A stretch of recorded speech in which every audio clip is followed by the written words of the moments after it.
So what I've done is I've taken the plastic sheeting and I've just placed it on top of some white paper so that I can see where I'm going to be painting the design on. Now the plastic was left over from a previous project, so I took the plastic sheet from this before turning it into a 3D piece, and so I had that plastic left over. So what I'm going to do now is I'm going to mix some colour in with some gel medium. Now gel medium sticks well to plastic, so this is an impasto gel medium, and I'm just adding a few drops of liquid pigment to the gel medium, but you can use inks. Anything that's got a translucent look to it will work well. If you use acrylic paint or whatever, then you may lose some of the translucency, so that's why I'm using ink. However, it will still work well with any kind of paint. So as you can see, I'm just painting this onto the surface of the plastic, and I'm not being too careful about it looking perfect or anything. The point is just to get the colour down onto the sheet.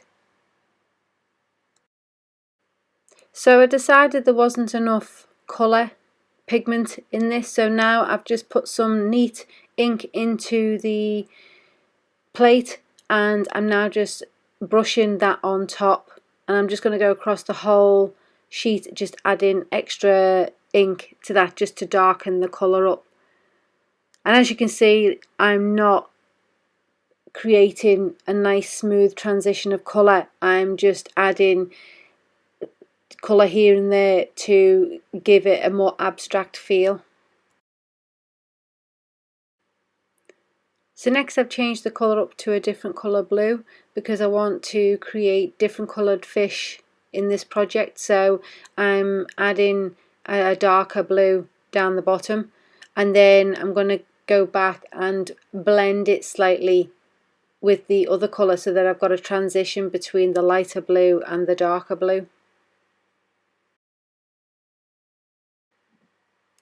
So then I'm going to leave this to dry for a couple of days before coming back. So now that this is fully dry, I'm now cutting the plastic with a hot tool. Now I've placed it on some MDF board, and this allows me to cut through the plastic without ruining my surface below. And as you can see, I'm just taking my time and allowing the heat of the tool to cut through this plastic. Now the shape of my fish is more of an abstracty shape. It's not designed to be a perfect looking fish, because at the end of the day I want this to have an abstract feel to it.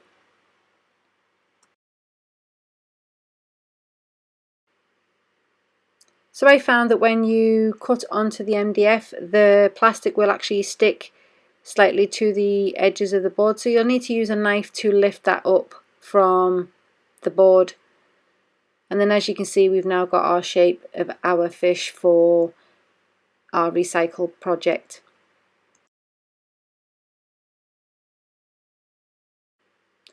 And as you can see, we've cut this on, as we've cut this on the board, we're left with an outline of the previous fish, so we can use this as a guide for cutting more of the same. Now I didn't want my fish to all be absolutely perfect, however it is a guide to give me the same sort of size and shape, and none of them are perfect, but it just gives you a good layout design for it.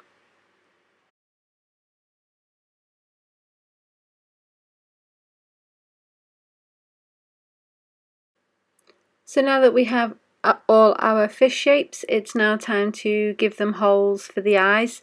So I've just changed over the tool, the nib, sorry, on the hot tool to then create the holes in these shapes. So I've just laid them out, and I'm now just very gently going through and giving small holes for the eyes. And this is also going to give where some of the decoration is going to be placed, so this helps with positioning our decoration when we come to place these on the board. So for the eyes I'm using upholstery studs, but you could use thumbtacks or anything that's got a broad head and a metal spike. So I'm just cutting that metal spike off because I don't need all of that, so I'm just left with a small amount that will then fit into the hole of the eye.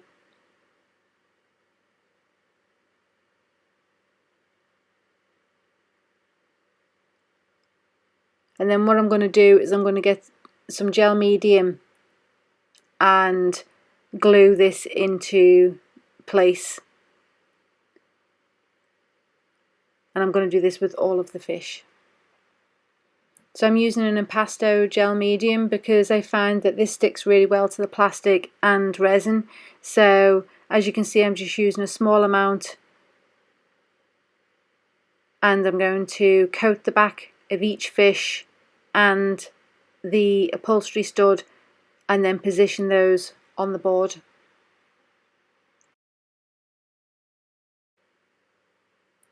So now I'm just positioning these on the board to get a feel for where I want them to sit. So I'm using the contours that are already existing in the board where I've put the acrylic diamonds, and I'm following those shapes.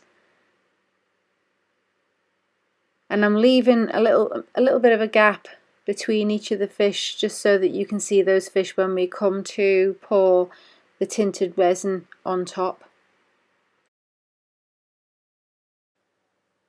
So once again, once I'm happy with the position of the fish and that they've all got a good coating of the gel medium, I'm going to leave these to dry. Now these again took a couple of days to dry, so I'll come back in a couple of days to then add the resin.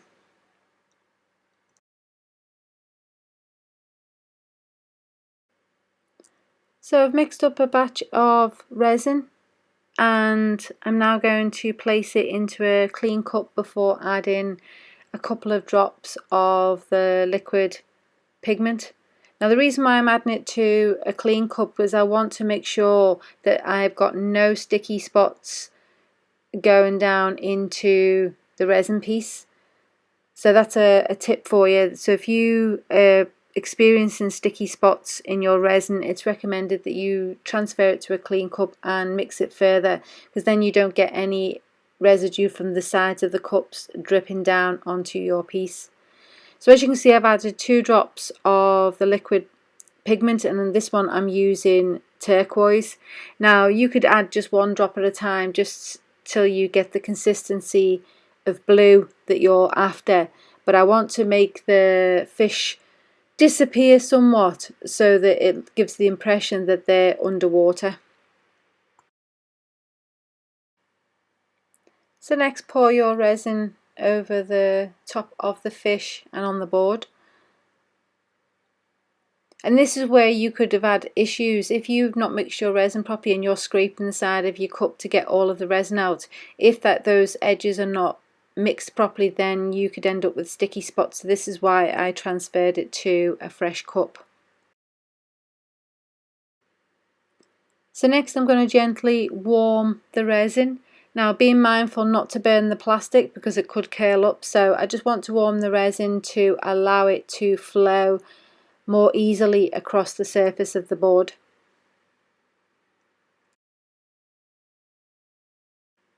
And then using my gloved hand, I'm now going to just spread this resin around across the surface of the board.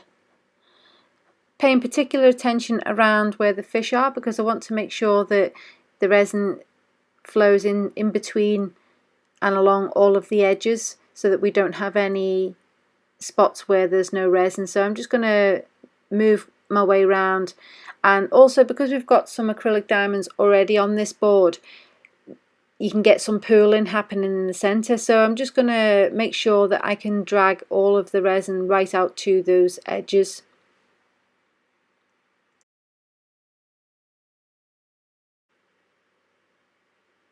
Now I don't know about you, I think those acrylic diamonds are working well to give the impression of bubbles underwater. So I think using this old board for this project is working quite well. So once you're happy with that, let your resin sit for about 10 minutes or so, and then we're going to add some embellishments to this to give it a more watery feel. So what I've done here is I've added 1 drop of the liquid pigment to the resin, and then just using a stick I'm just going to pull it in a motion around the fish and on top of the fish, so that it looks like there's a flow of water flowing both under the fish and over the fish. So just take your time with this. So just using the edge of the stick, I'm just going to pull this along the surface of the resin. Now you don't want to do this all over the board, you just want to pick some areas to bring out the tones and the highlights. So I'm just adding this in certain areas. Now what I did find was adding them near the stones, when I started pulling them through the stones, it actually started making a really nice effect, and so I then concentrate on adding the ink or liquid pigment just to the stone area and then pulling them through where those bubbles are, because it seemed to work well doing that. So just work your way around the board and just adding it to places here and there. As you can see, it's starting to come together quite nicely. And as I mentioned earlier, I'm actually placing them over the top of the stone so we get those bubbles appearing through the colour, and it makes for a nice interesting effect. Now as I've added some extra resin to this board, some of the bubbles have become submerged and hidden, so I'm just going to add a few extra around here and there just to bring some of them up to the surface and just adds a little bit more detail to the piece.